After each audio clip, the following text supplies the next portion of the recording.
रतिया तू त करेला हो लंबी लंबी बतिया, लंबी लंबी बतिया। पहने देवा रानी नथिया तीन पतिया, तू त करेला हो लंबी लंबी बतिया। शादी के हमके छछनैला बाला मुँह, तू कमैला एगो झूलनियो ना गढ़वैला बाला मुँह। तू कमैला एगो झूलनियो ना गढ़वैला बाला मुँह। तू कमैला एगो झूलनियो ना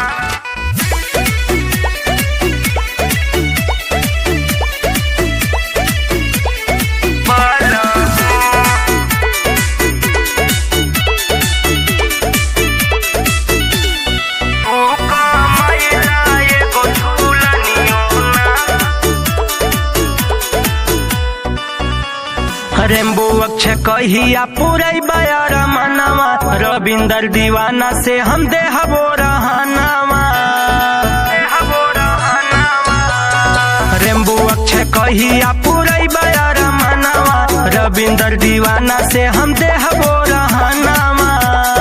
काहे इतना कठोर होई गइला बलमु, तू कमैला एगो झूलनियो ना गढ़वैला बलमु।